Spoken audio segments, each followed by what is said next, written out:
The Great Hall of the Galactic Council Station was filled with beings from 100 different worlds. They floated, walked, and slithered through the corridors, each one more strange than the last. Ambassador Tivek moved through the crowd on his 6 thin legs, his insect-like body clicking softly against the polished floor. He was worried, and his antenna twitched to show it. Beside him walked Coordinator Melos, a tall and thin creature with pale blue skin and large, dark eyes.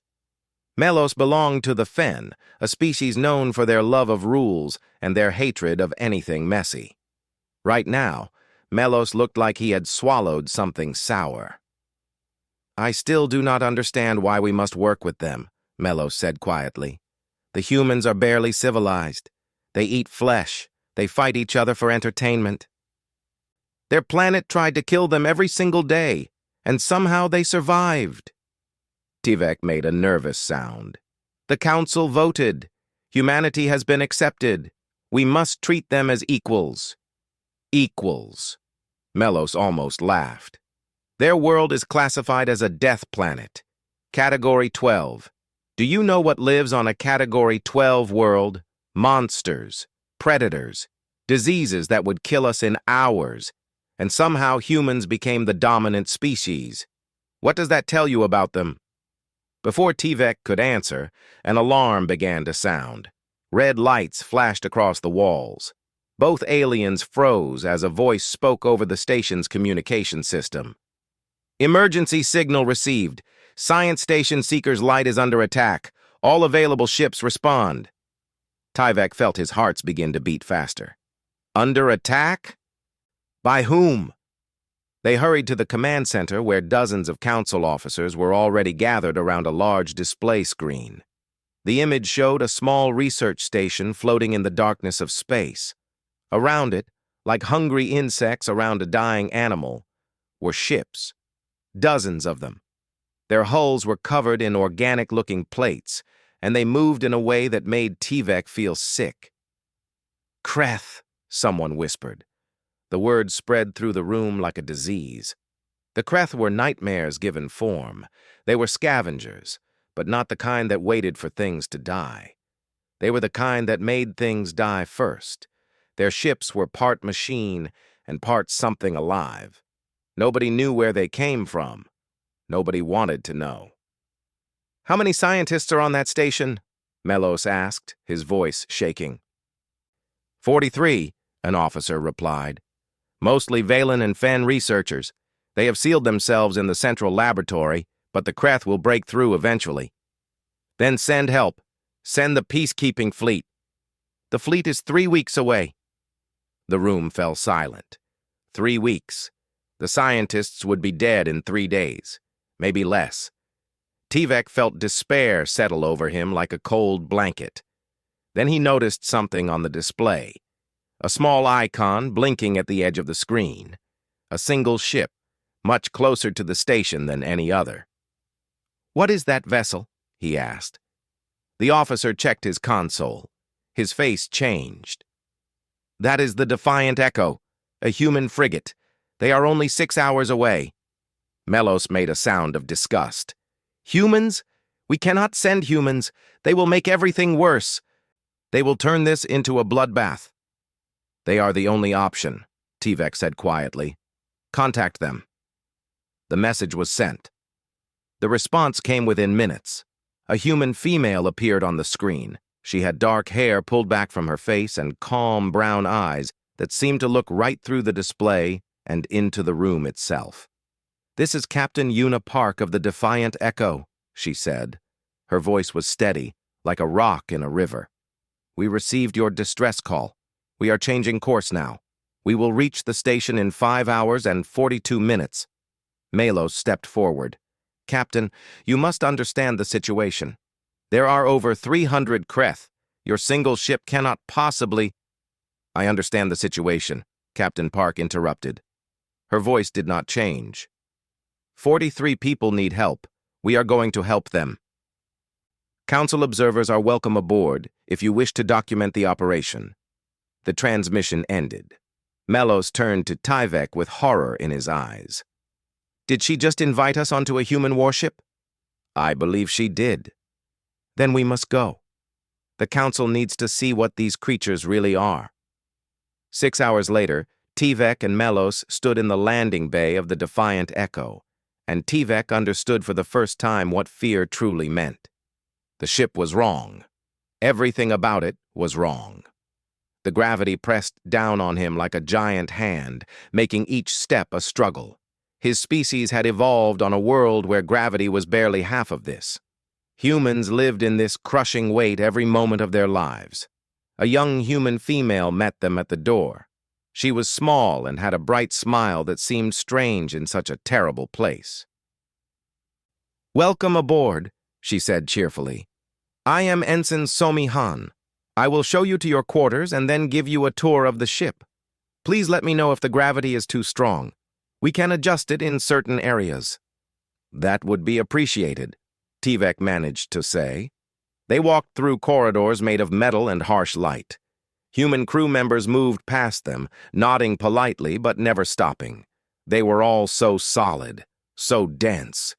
Tivek realized with a shock that any one of them could probably kill him with their bare hands without even trying. Ensign Han led them past a room with large windows. Inside, humans were running on machines. Others were lifting heavy objects over and over again. Their bodies were covered in sweat, and their faces showed strain, but they kept going. "What are they doing?" Melos asked in horror. "Exercising," Han said simply. "It keeps us healthy." "They are torturing themselves," Han laughed. "I suppose it looks that way, but our bodies need regular stress to stay strong. Without exercise, our muscles weaken and our bones become brittle." Melos looked like he might faint. The tour continued to the mess hall where humans sat eating their meals. Tivek saw cooked meat on their plates. He saw vegetables and fruits and things he could not identify. One human bit into something bright red and round, and liquid ran down his chin. "What is that?" Tivek asked weakly. "A pepper," Han said. "Would you like to try one?" No, I would not." Captain Park entered the mess hall and saw the observers. She walked to them with easy confidence, picking up a pepper from a nearby table. She bit into it without expression, chewing slowly as she studied them. "The briefing is in 1 hour," she said. "I hope you have strong stomachs. The Kreth are not pleasant to look at, and we are going to show you exactly how we plan to kill them." She walked away, still eating the pepper. Melos grabbed Tivek's arm with trembling fingers. "What kind of monsters did we invite into the stars?" he whispered. Tivek had no answer. He only knew that he was about to find out. The briefing room was cold and filled with hard metal chairs. Tivek sat in one of them, feeling the weight of this terrible ship pressing down on every part of his body. Beside him, Melos had not spoken in over an hour. The Fen coordinator simply stared at everything with wide, frightened eyes. Captain Park stood at the front of the room before a large screen. Around her sat her crew, and Tivek noticed something strange about all of them. They were calm, not the calm of peace, but the calm of predators waiting for the hunt to begin. "Listen up," Park said. "The station has 43 scientists inside, 31 confirmed alive as of our last communication. The Kreth have surrounded the station with approximately 300 units. Their ships have destroyed all escape pods." A young man with sharp eyes spoke up. "What about station defenses?" "Minimal, Lieutenant Bayek. Research stations do not carry weapons. The scientists have barricaded themselves in the central laboratory, but the barriers will not hold much longer." Lieutenant Doyonbaek nodded slowly. His fingers moved across a small tablet, calculating something. 6 hours until the Kreth break through. "Maybe 7 if the scientists are lucky." "Then we do not waste time being lucky," Park replied. "Here is the plan. We drop a Marine squad through the emergency airlock on the station's lower level. They fight their way to the lab, secure the survivors, and escort them back to our shuttle. Meanwhile, the Defiant Echo keeps the Kreth ships busy." Melos finally found his voice. "Keeps them busy?" There are dozens of their vessels. You have one ship. One human ship, Park said. A small smile touched her lips. That will be enough. The briefing continued, but Tivek stopped listening to the words. He was watching the humans instead. They were taking notes, asking questions, discussing angles of fire and breach points and something called acceptable casualty ratios. They talked about death and violence the way his own people talked about art and music. When the briefing ended, Ensign Han approached the observers. "Would you like to see the armory?" she asked brightly. "Sergeant Zhong's squad is preparing now." Tivek did not want to see the armory. He did not want to see anything else on this ship of horrors. But Melos nodded, and so they followed Han down another corridor of metal and harsh light. The armory was worse than Tivek had imagined. Weapons lined every wall. Not the stun devices his people used for emergencies, but real weapons. Killing weapons. Guns that fired metal at incredible speeds. Blades that could cut through armor. Explosives that could tear through walls. Everything was designed for one purpose: to end life as efficiently as possible. In the center of the room stood 4 humans in heavy armor. Their leader was an older man with a scarred face and eyes that had seen terrible things. He looked up when the observers entered. "Ambassador, coordinator," he said. His voice was rough, like stones grinding together. "I am Sergeant Major Taewon Jong. This is my squad." He gestured to the others. A small woman with steady hands was checking medical supplies. A large young man was loading a weapon so big that Tivek could not imagine lifting it. Another woman was sharpening a knife with slow, careful movements. "This is Corporal Jae Kwan, our medic, Private Wonsik Ryu, heavy weapons, and Corporal Mirai Shin, close combat specialist." Melos pointed at Kwan with a shaking finger. "Your medic carries weapons?"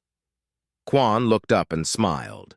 It was a kind smile, but there was something hard behind it. "Of course. I cannot heal the wounded if I am dead. And sometimes the best way to save a life is to take one first." "That is barbaric."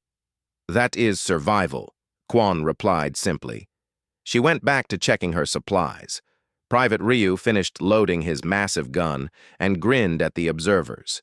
He was young, maybe 23, with a face that seemed built for laughing.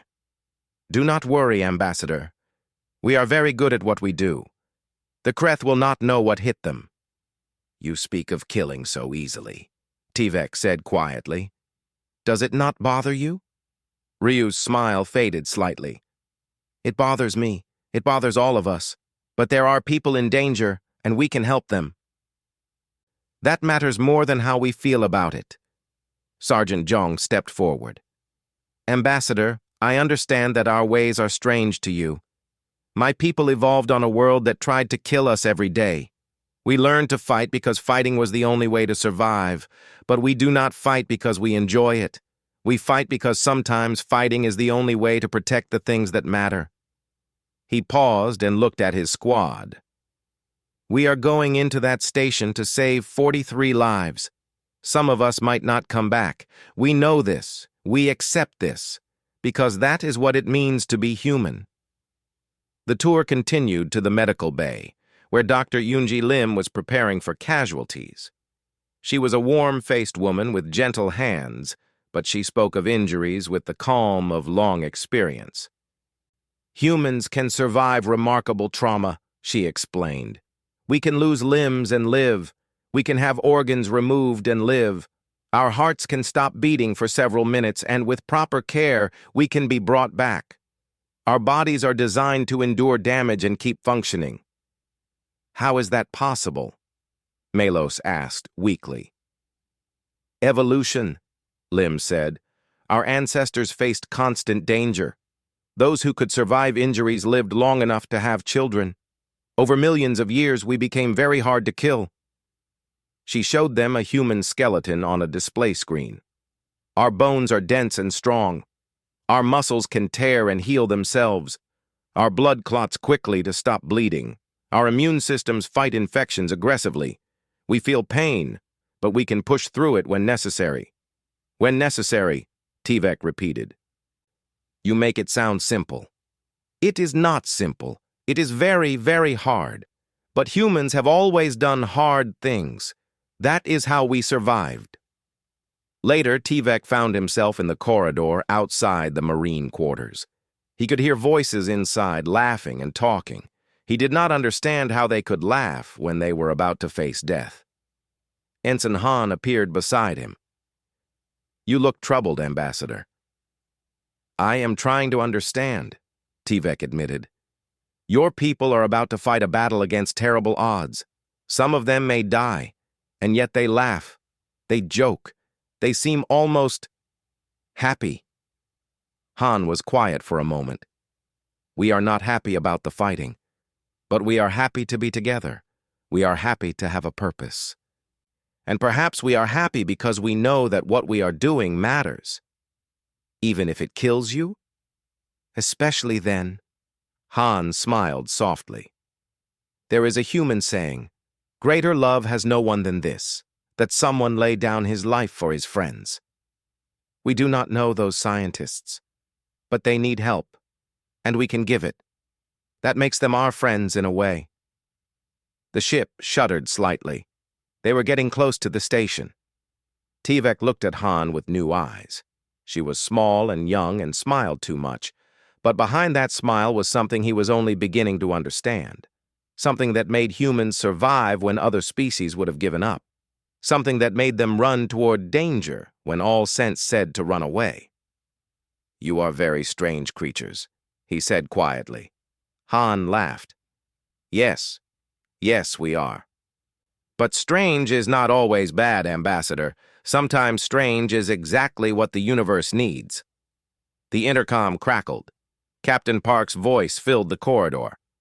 All hands, battle stations. We arrive at the station in 30 minutes. Marines, prepare for deployment. Observers, please proceed to the bridge. You wanted to see humanity in action. Now you will. Tivek took a deep breath and followed Han toward the bridge. He still did not understand humans, but he was beginning to think that perhaps he wanted to. The bridge of the Defiant Echo was a storm of controlled chaos. Screens flashed with data. Officers shouted numbers and coordinates. Captain Park stood at the center of it all like a rock in a hurricane, her eyes fixed on the main display. Tivek gripped the railing of the observation platform so hard that his joints ached. Beside him, Melos had turned a pale shade of gray. Neither of them could look away from the screen. The science station floated in the void, small and fragile. Around it swarmed the Kreth ships, dozens of them, each one a nightmare of metal and organic tissue. They moved like living things, circling the station the way predators circled wounded prey. Kreth vessels detected, Lieutenant Bayek reported. 47 ships. 12 are large assault carriers. The rest are boarding craft. Understood. Park's voice was ice. Open a channel. All frequencies. The communication officer nodded. Channel open, Captain. Park spoke clearly into the void. Kreth vessels. This is Captain Una Park of the human ship Defiant Echo. You are attacking citizens under Galactic Council protection. Withdraw immediately or be destroyed. Silence. The Kreth did not respond with words. They responded with action. On the screen, a dozen small pods launched from the Kreth carriers. They shot toward the station like bullets, and more turned toward the Defiant Echo itself. Boarding pods, Beck said. They are trying to take both the station and our ship. Melos grabbed Tivek's arm. They are attacking. We must retreat. We cannot fight so many. Park did not even look at him. Negative. We have people to save. Helm, bring us between the station and the main Kreth force. Weapons, target the pods heading for the station. Do not let them reach the airlock. The ship surged forward. Tivek felt his stomach drop as the Defiant Echo accelerated faster than any council vessel he had ever been on.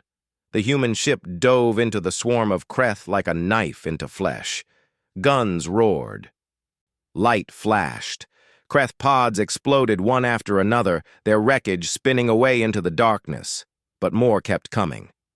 "Marine shuttle is away," an officer announced. "Sergeant Zhong's team is en route to the station." On a smaller screen, Tivek watched the Marine shuttle drop from the Defiant Echo's belly.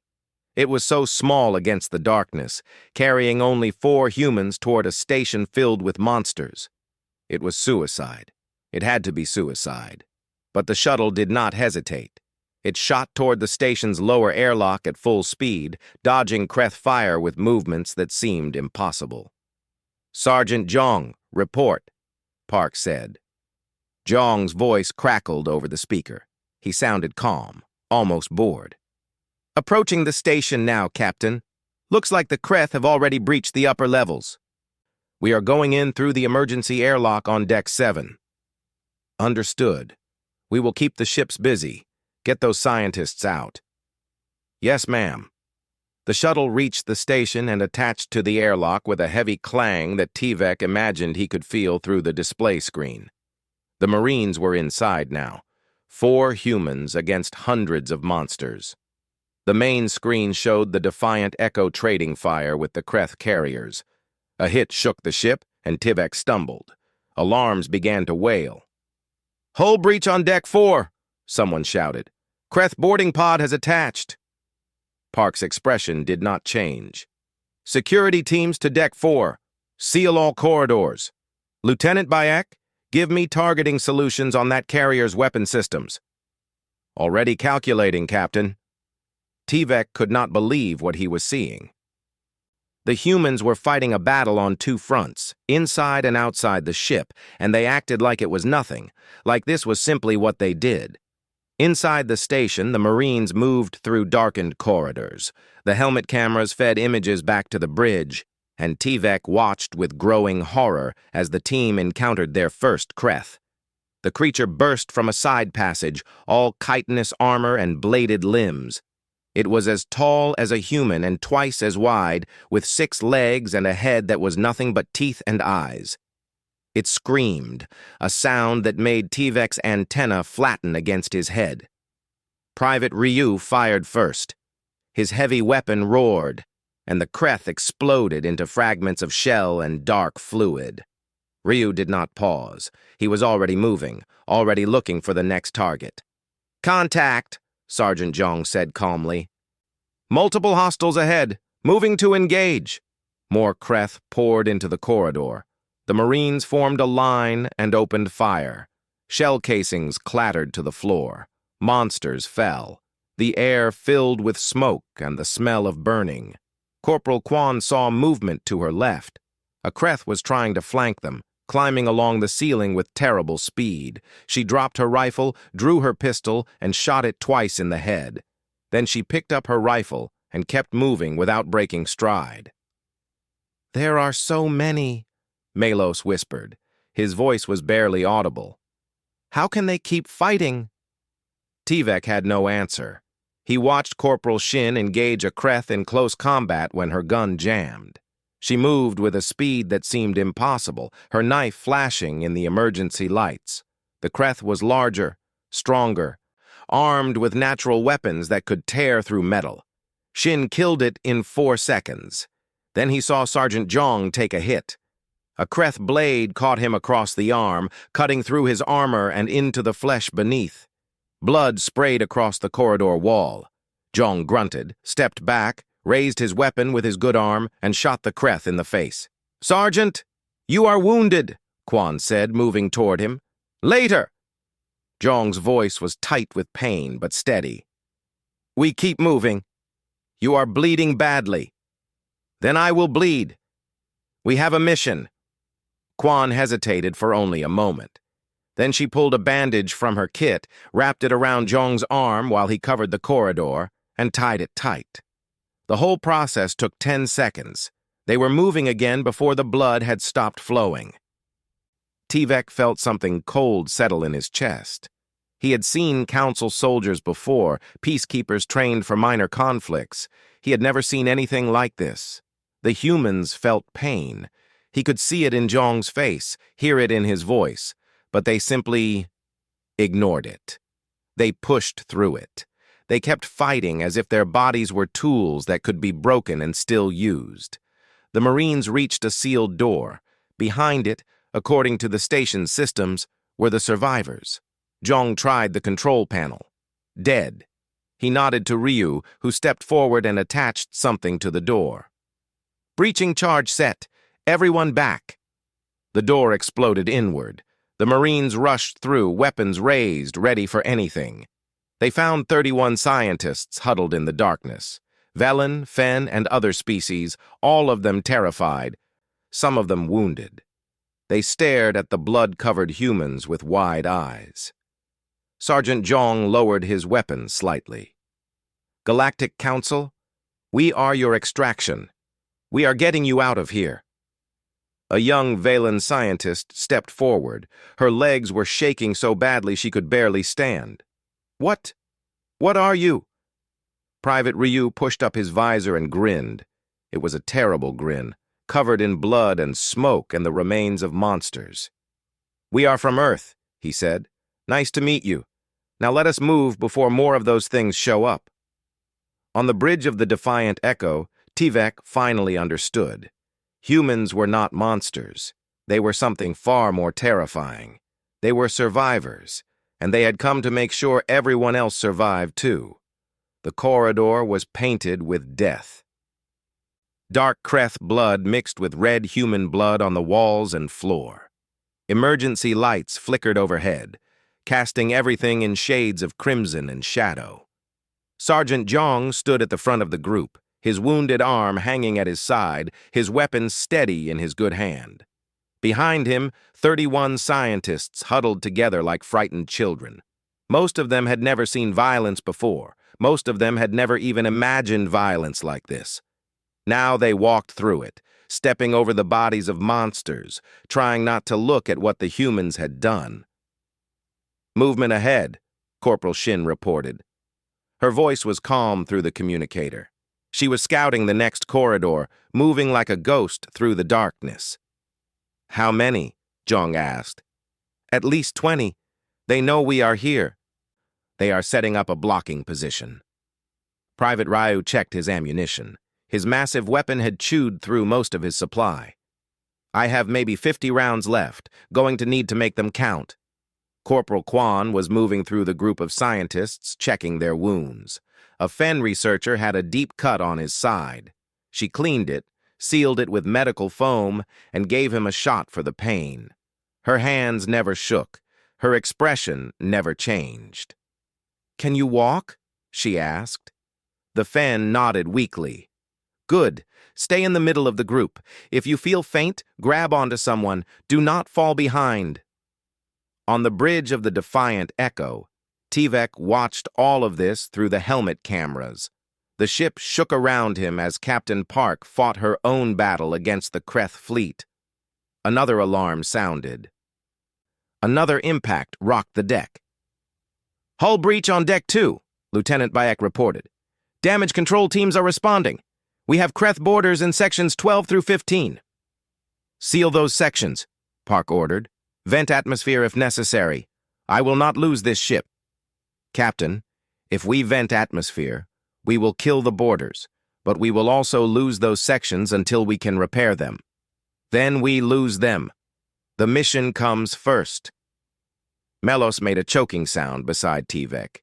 She is willing to destroy parts of her own ship. She is willing to kill. How can she make such decisions so quickly? Tivek thought about what Ensign Han had told him. Because she has to, he said quietly. Because if she hesitates, people die. Humans have been making these choices for thousands of years. They have had much practice. Inside the station, the Marines had reached the blocked corridor. 20 Kreth waited for them, their bladed limbs raised, their mouths filled with teeth that glistened in the dim light. Sergeant Zhong studied the situation for exactly 3 seconds. Ryu, suppressing fire. Shin, go left and flank them. Quan, stay with the civilians. I will draw their attention. Sergeant, your arm, Quan started. I can still walk. I can still shoot. That is enough. Zhong stepped forward before anyone could argue. He raised his weapon and fired. The Kreth screamed and charged. Ryu opened up with his heavy weapon, cutting down the front runners. The noise was deafening, a roar of gunfire that echoed through the metal corridors like thunder. Shin moved like water, flowing around the edge of the battle. Two Kreth saw her and turned to attack. She killed the first with her knife, took its blade from its dead limb, and used it to kill the second. Then she was behind the main group, attacking from an angle they had not expected. Zhong walked forward into the chaos. He fired with one hand, each shot precise, each bullet finding its target. A Kreth rushed him from the side. He could not turn fast enough to shoot it, so he hit it instead. His armored fist crashed into the creature's head with the full force of human strength. The Kreth staggered. Zhong hit it again and again. When it fell, he stepped over its body and kept shooting. Tivek watched in stunned silence. He had read about human strength in reports. He knew that humans came from a high-gravity world, that their muscles were denser than most species, that their bones could withstand impacts that would shatter other beings. But reading about it was not the same as seeing it. The battle lasted less than 2 minutes. 20 Kreth lay dead. The corridor was clear. "Moving," Zhong said. His voice was rough. His breathing was heavy. But he did not stop. They fought through 3 more corridors. Each one was worse than the last. The Kreth had learned. They were adapting. They came from the walls now, from the ceiling, from vents and side passages. They were trying to separate the humans from the civilians. It almost worked. A Kreth burst through a wall panel and grabbed one of the Velen scientists. The young female screamed as the monster dragged her away from the group. Tivek recognized her. It was the same one who had asked the humans what they were. Corporal Quan did not hesitate. She dove after the Kreth, leaving the safety of the group, following the monster into the darkness. Gunfire echoed. Then silence. "Quan, report!" Zhong barked. Silence. "Quan!" Then her voice, tired but steady. "I am here. The scientist is safe. Minor injuries only. We are coming back." She emerged from the darkness a moment later, carrying the Velen female in her arms. The scientist was crying. Quan was covered in Kreth blood. There was a new wound on her leg, deep and bleeding. "Corporal, you are hurt," Zhong said. Quan looked down at her leg as if she had just noticed it. "Yes, I will fix it later. We need to keep moving." She set down the scientist, bandaged her own wound in 30 seconds, and took her position again. The Velen female stared at her with something like worship in her eyes. "You saved me," she whispered. "You could have died." Quan smiled softly. It was the first gentle expression Tivek had seen from any of the Marines. "That is what we do. Now stay close. We are almost there." The final corridor was the worst. The Kreth had gathered in force, blocking the path to the docking bay. Tivek counted at least 40 of them on the camera feeds. Too many. There was no way the Marines could fight through that many. Sergeant Zhong saw it too. He was quiet for a long moment. Then he switched his communicator to the command channel. "Captain, we have a problem." Park's voice came back immediately. "Report. Large enemy force between us and extraction, 40+ hostiles. We do not have the ammunition to fight through." Silence. Then, "Understood. Hold your position. I am going to clear a path." On the bridge, Tivek saw Park's face harden into something terrible. "Helm, bring us around. Target the station, Section 3. Captain, that section is very close to our people." "I know. Do it." Lieutenant Bayek understood first. "Captain, are you going to fire on the station?" "I am going to fire through the station. There is a Kreth carrier parked right behind Section 3. When I destroy it, the explosion will blow out the walls. Atmosphere will vent. The Kreth do not wear environment suits."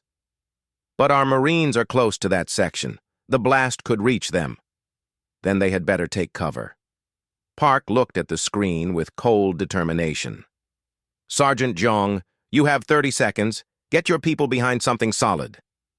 Understood, Captain. On the camera feed, the Marines moved fast. They pushed the civilians against a wall, covered them with their own bodies, braced for impact. Fire, Park said. The Defiant Echo's main guns spoke. A beam of terrible light lanced through the darkness, punched through the station's outer hull, and struck the Kreth carrier on the other side. The alien ship exploded in a ball of fire. The station shook like a wounded animal. Walls cracked. Air rushed toward the breach. And in the corridor ahead of the Marines, 40 Kreth were pulled off their feet and dragged toward the void. When the shaking stopped, the corridor was clear. The path to the docking bay was open. Sergeant Jong stood up slowly. His whole body was shaking, but his voice was steady when he spoke. Marines, one more push. Everyone goes home today. They charged. The shuttle bay of the Defiant Echo was chaos when the Marine transport finally docked. Medical teams rushed forward, stretchers appeared, voices shouted orders and called for equipment. Through it all, the survivors stumbled out of the shuttle like sleepwalkers emerging from a nightmare. Tivek pushed through the crowd, searching for the Marines. He found them at the back of the shuttle, helping the last of the scientists disembark. All 4 humans were still standing, though barely. Sergeant Jong had lost so much blood that his face was the color of old paper. Corporal Quan was limping badly on her wounded leg. Private Ryu had burns across his chest where a Kreth had gotten too close. Corporal Shin had a cut above her eye that was still bleeding. But they were alive. All of them. And they had brought everyone else with them. Dr. Lim appeared with her medical team and immediately began giving orders. Sergeant Jong, you are going to medical now. That arm needs surgery. The civilians first, Jong said. The civilians are being treated. You have done enough. Let me do my job. Jong looked like he wanted to argue, but his legs chose that moment to give out. Ryu caught him before he could fall. Easy, old man, Ryu said. His voice was tired but warm. Even you have limits. Jong made a sound that might have been a laugh. Apparently. Tivek watched them carry the sergeant away. Beside him, the young Valen scientist that Quan had saved was crying quietly. She had not stopped staring at the humans since they boarded the shuttle. They saved us, she whispered. I did not believe anyone would come. I thought we would die there, but they came. Yes, Tivek said. They did. 3 weeks later, the Defiant Echo limped into Galactic Council space. The ship was battered and scarred, but it had survived. Everyone on board had survived. It was, by every measure, a miracle. Coordinator Melos had spent those 3 weeks watching the humans. He had watched them heal. He had watched them laugh and joke and play games, as if they had not just walked through fire and blood. He had watched Sergeant Jong argue with Dr. Lim about returning to duty while his arm was still in a cast. He had watched Private Ryu teach the rescued scientists a human card game called poker. He had watched, and he had learned. The Galactic Council Assembly Hall was the largest gathering place in known space. Representatives from hundreds of species filled the curved seats that rose in great circles toward the domed ceiling. Light streamed in through crystal windows, making everything glow. Mello stood before them all, his presentation displayed on a screen that was 50 meters wide. Honored delegates, he began. 3 weeks ago, I boarded a human vessel with fear in my heart. I believed I would witness barbarism. I believed humans were primitive creatures of violence, dangerous to all civilized life. I was wrong. He touched a control, and footage began to play. The Marines fighting through the station, Corporal Quan diving after the captured scientist, Sergeant Jiang holding a corridor alone while his blood painted the walls, Captain Park making impossible decisions with perfect calm. I watched these humans face monsters, Melos continued. I watched them take wounds that would kill any of us. I watched them keep fighting when all logic said they should fall. And do you know why they did this? Not for glory, not for reward. They did it because there were people who needed help, and they were the only ones who could provide it. The footage changed. Now it showed the Marines after the battle, laughing in the medical bay. Ryu teaching his card game. Zhong filling out paperwork with one hand. Quan knitting something small and soft. These are not monsters, Melos said. These are protectors. They come from a world that tried to kill them every day. And instead of becoming cruel, they became strong. Strong enough to fight for those who cannot fight for themselves. He paused and looked around the assembly. Every eye was on him. If there is any species I would want beside me in the darkness, he said quietly, it is humanity.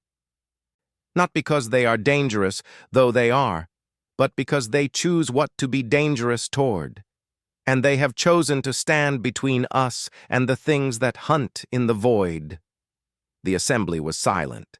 Then, slowly, one delegate began to applaud. Then another.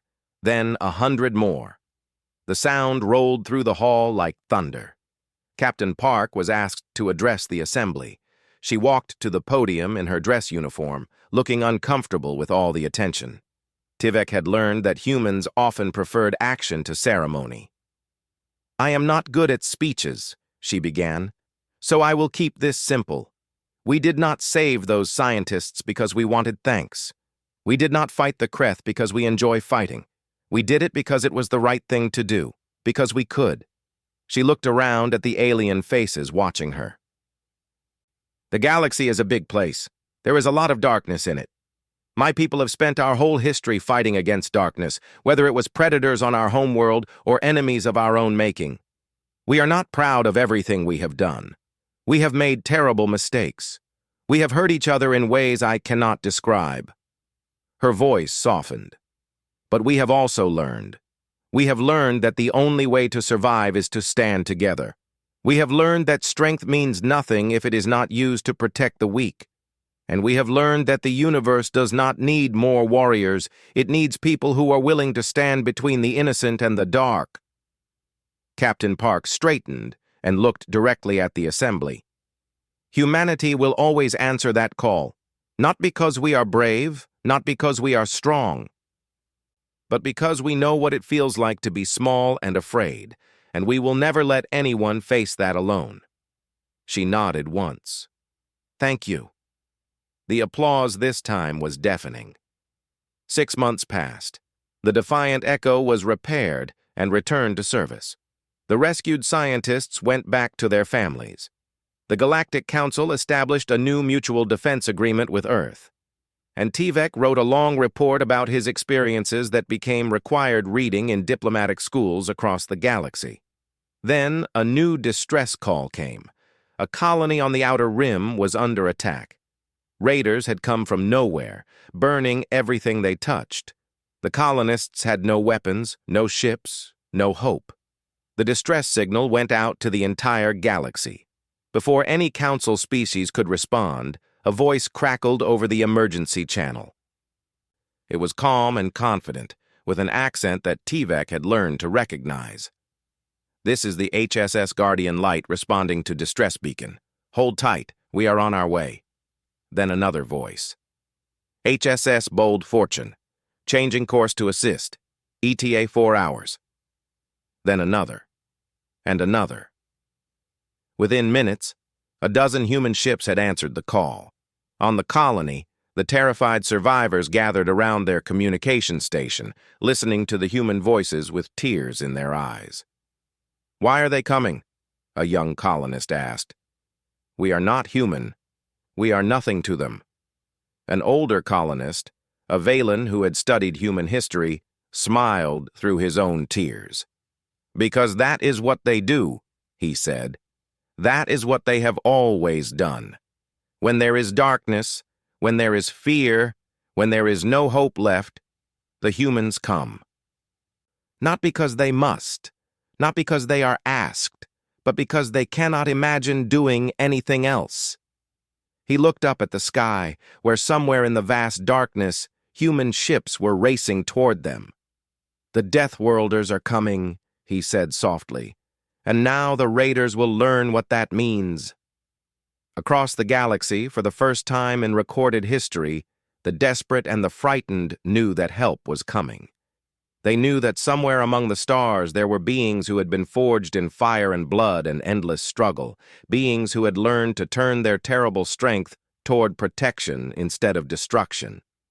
They knew that humanity would answer, and they were no longer afraid.